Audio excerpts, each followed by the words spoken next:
नमस्कार, आप देख रहे हैं पॉलिटिकल अपडेट।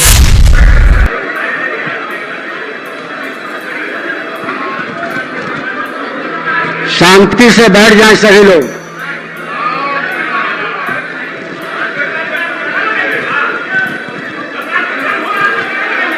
आप बैठ जाइए शांति से सभी लोग। माननीय सदस्यगण, सप्तश बिहार विधानसभा के खटसम सत्र के इस विशेष उपवेशन में आप सबों का हार्दिक अभिनंदन करता हूं। इस संसदीय लोकतंत्र में संख्या बल की निर्णायक भूमिका होती है। मैं इसी सदन में बहुमत से निर्वाचित हुआ था। मैं माननीय मुख्यमंत्री जी और तत्कालीन नेता विरोधी दल एवं वर्तमान के उप मुख्यमंत्री जी को धन्यवाद देता हूं कि उन्होंने मुझे इस आसन पर बिठाया था। अपने इस संक्षिप्त कार्यकाल में मैंने कई कार्य किए, कई कार्यक्रम आयोजित किए। मैंने हमेशा यह प्रयास किया कि सत्ता पक्ष और विपक्ष को साथ लेकर चलूं। पूरी निष्पक्षता से मैंने सदन के अपने दायित्व का निर्वहन करने का प्रयास किया। हमेशा मैंने विधानसभा के आप सभी सदस्यों की मान मर्यादा एवं सदन की गरिमा को बढ़ाने का प्रयत्न किया। एक नई राजनीति घटनाक्रम के तहत राजनीतिक दलों का नया गठबंधन हुआ, नई सरकार का गठन हुआ। बिना किसी विवाद के नई सरकार ने शपथ ग्रहण भी किया और अपना कार्य करने लगी। परंतु इसी बीच सदन के कतिपय माननीय सदस्यों के कारण कुछ सदस्यों ने अध्यक्ष पद से हटाए जाने का संकल्प प्रस्तुत किया। माननीय सदस्य,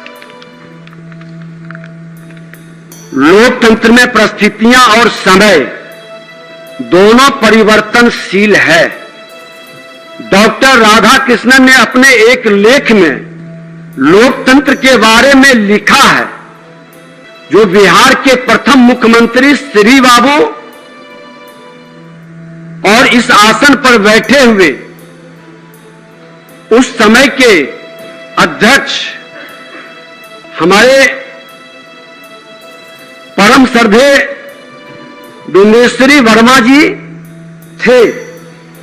उस समय भी इस तरह का अविश्वास प्रस्ताव आया था और उस समय ये कोट किया गया था कि लोकतंत्र की व्यवस्था के अनुसार राज व्यवस्था में बहुमत या अल्पमत की निहित अधिकार का रक्षण नहीं होकर सभी के अधिकारों का संरक्षण होता है। लोकतंत्रीय व्यवस्था में यदि किसी भी अल्पमत को हतोत्साहित या चुप करने का बलात् प्रयत्न दिखलाई दिया तो यह अनाचारी व्यवस्था बन जाती है। और हमेशा यह ध्यान रहे कि अनाचारी व्यवस्था शासन तंत्र को अत्याचार, व्यभिचार और भ्रष्टाचार के पथ पर अग्रसर करता है,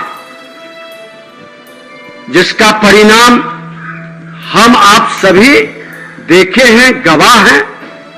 हम सभी माननीय सदस्यों से आग्रह करेंगे कि आपकी भावनाओं के अनुरूप आसन की मर्यादा का ध्यान रखकर हम अवश्य निर्णय लेते, लेकिन मुझे अफसोस है कि ऐसा करने का मुझे अवसर ही नहीं दिया गया। सरकार का 9 अगस्त को इस्तीफा देना और 10 अगस्त को नई सरकार का प्रस्ताव देना, लोकतंत्र में बहुमत के हिसाब से यह परंपरा, नैतिकता पर हम चर्चा नहीं करेंगे। लोकतंत्र की खूबसूरती कहें या लोकतंत्र की बदसूरती कहें, ये जनता के ऊपर छोड़ते हैं। या लोकतंत्र का तकाजा है।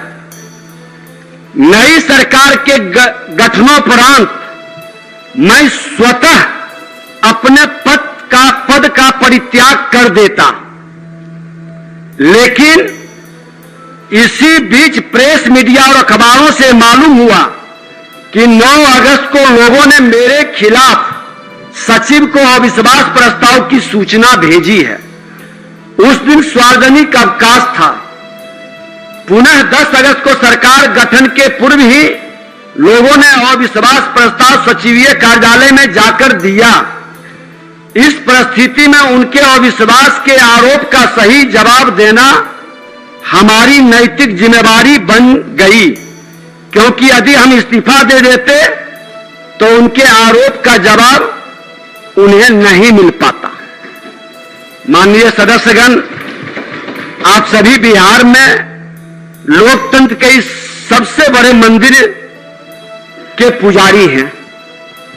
मैं आप सभी को यह बताना चाहूंगा कि आपने जो अविश्वास प्रस्ताव लाया है वह अस्पष्ट है।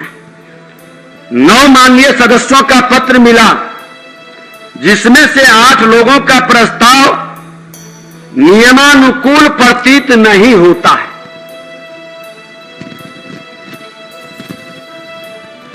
एक माननीय सदस्य श्री ललित यादव जी द्वारा दिया गया, जो अब माननीय मंत्री हैं, जिसमें वह वर्णित है कि आप विश्वास मत खो चुके हैं। यह मुझे सही लगा, लेकिन मुझ पर अन्य आरोप जो कुछ माननीय सदस्यों द्वारा लगाया गया है, मनमानी करने का, कार्यशैली और व्यवहार अलोकतांत्रिक रखने का, तानाशाही प्रवृत्ति का, माननीय सदस्य खासकर श्री चंद्रशेखर जी, जो अब माननीय शिक्षा मंत्री हैं, उन्होंने कहा कि मुझसे गौरवशाली परंपरा शर्मसार हुआ।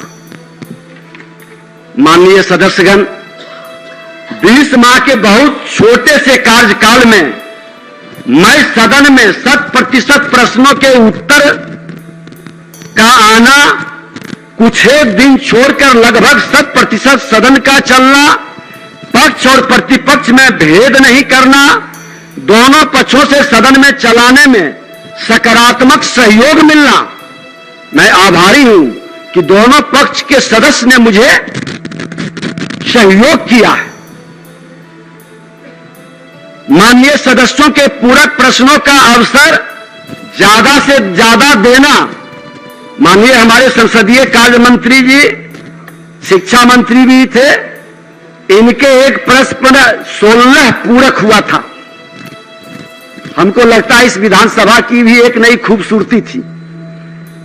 शून्यकाल की संख्या बढ़ाकर लेना, सदन को डिजिटल प्लेटफॉर्म से जोड़ना, सदन की कार्यवाही को यूट्यूब लाइव करना, इसे सुदूर गांवों तक पहुंचाना, माननीय सदस्यों उनके पीए को डिजिटल वातावरण से जोड़कर उसका लाभ पहुंचाने का कार्य करना, माननीय सदस्यों के मान सम्मान के लिए अभ्यावेदन प्रोटोकॉल समिति का गठन करना, विभागों के द्वारा गलत उत्तर आने पर संबंधित विभागों से स्पष्टीकरण लेना, क्या यह तानाशाही प्रवृत्ति है?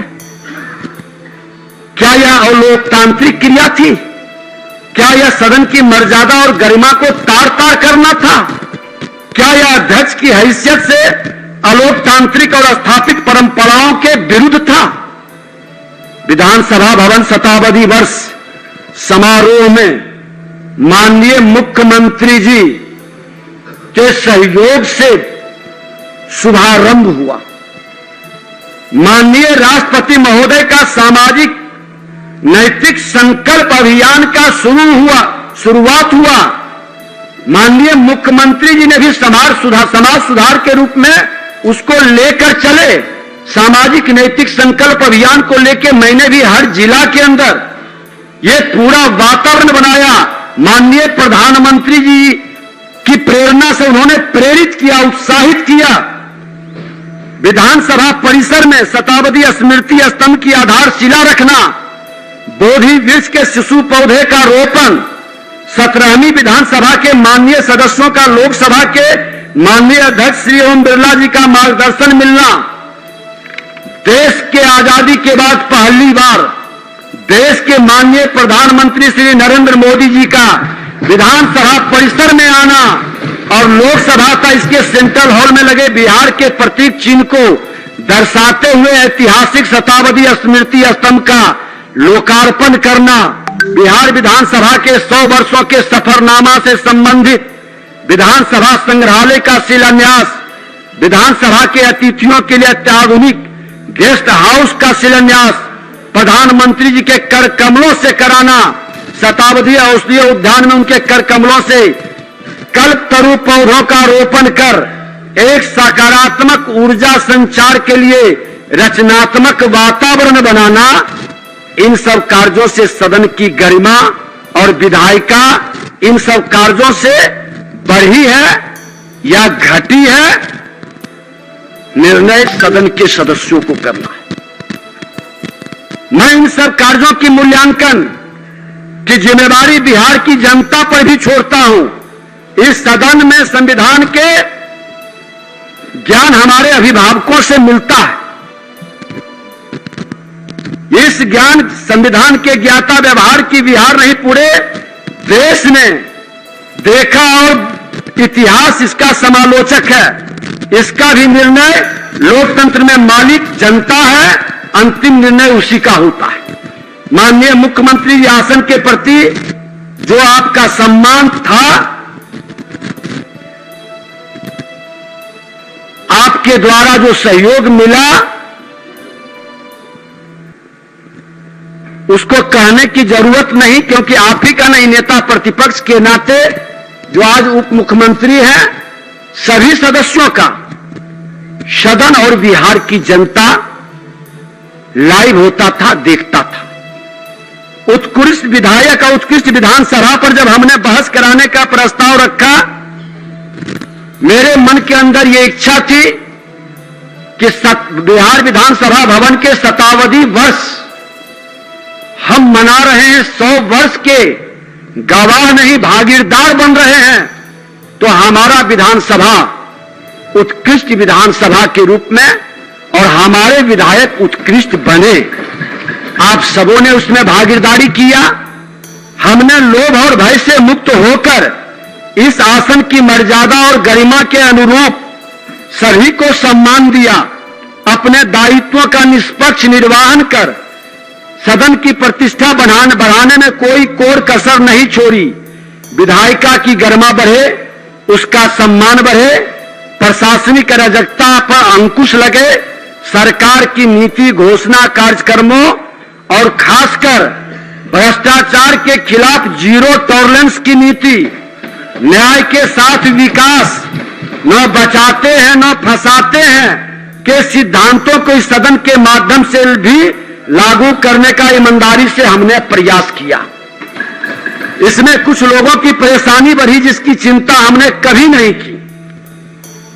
मैं सदन को यह अवगत कराना चाहता हूं कि आज मेरे ऊपर कोई भी मुकदमा या आपराधिक मामला नहीं है, और कई ऐसे माननीय सदस्य बैठे हैं जो इसी तरह के स्वच्छ छवि के हैं, लेकिन उनकी छवि को बचाने की जिम्मेदारी हम सबों की है।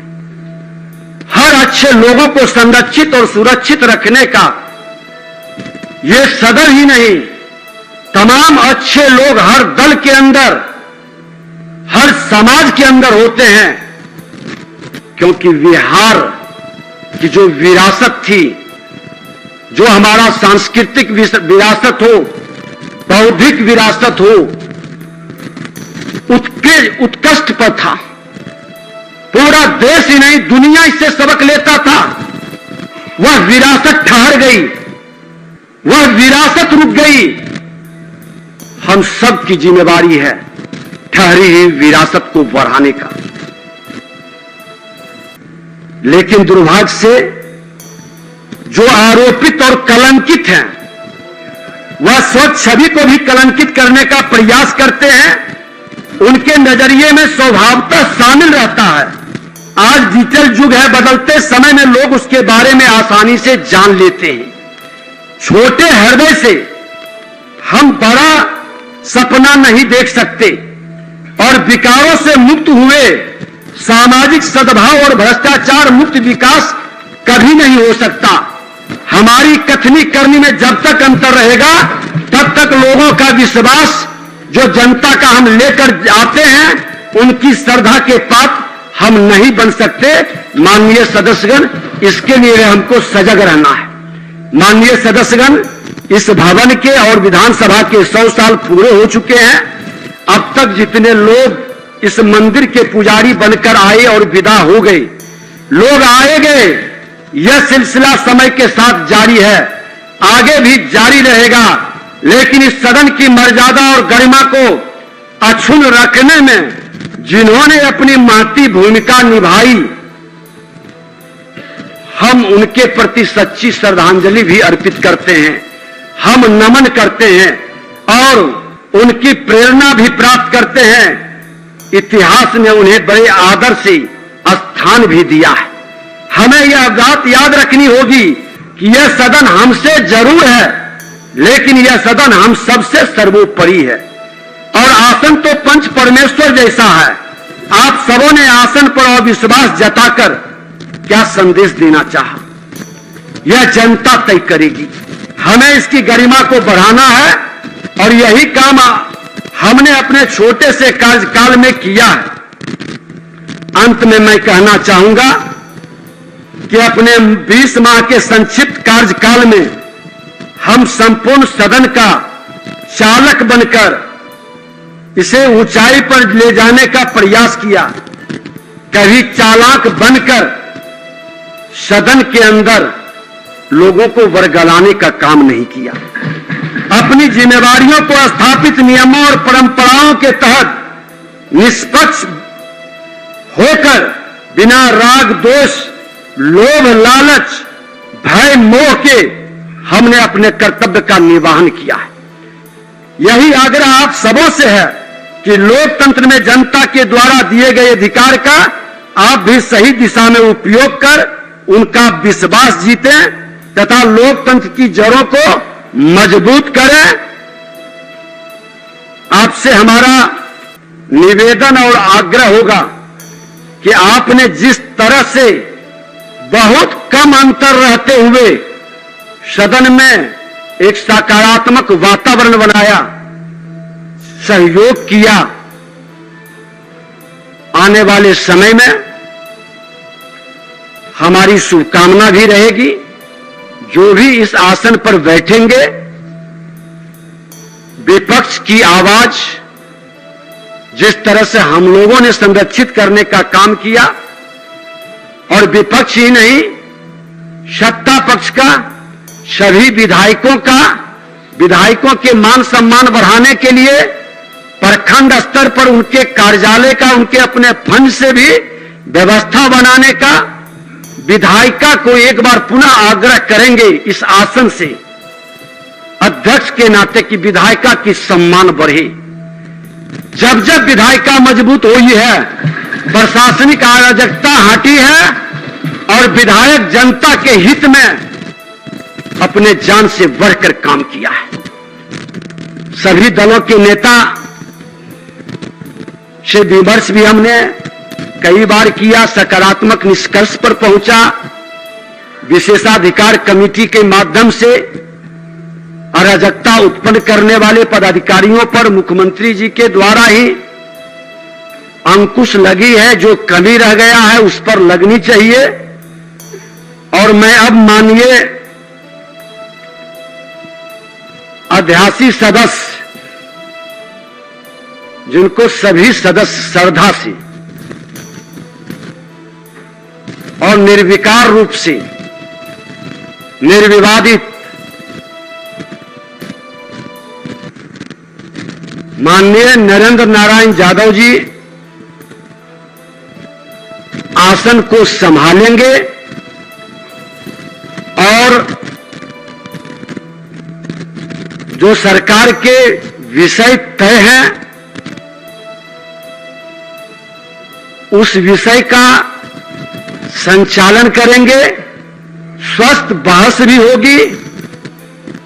बिहार का संदेश, क्योंकि बिहार लोकतंत्र की जननी है, इसका संदेश जो खूबसूरती हम सबों ने मिलकर प्रकट की है, ये पूरे देश और दुनिया देख रहा है। मैं 2 घंटे का बहस जो परंपरा है, नियम है, रहेगा। सदन की कार्यवाही स्थगित करने के पूर्व अपने पद से बहुमत का सम्मान करते हुए इस्तीफा देता हूं और 2 बजे दिन में सदन पुनः प्रारंभ होगा और सदन स्थगित की जाती है। अध्यक्ष महोदय, आप इससे कवल की स्थगित करें। आप ये संवैधानिक परंपरा के विरुद्ध कर रहे हैं। चूंकि उपाध्यक्ष हैं, ये संविधान में। पॉलिटिकल अपडेट्स के सभी दर्शकों का धन्यवाद। ऐसे अपडेट के लिए हमारे चैनल को लाइक करें, शेयर करें, सब्सक्राइब करें तथा कोई भी अपडेट आप तक जल्द पहुंचे, इसके लिए बेल आइकन को दबाएं। धन्यवाद।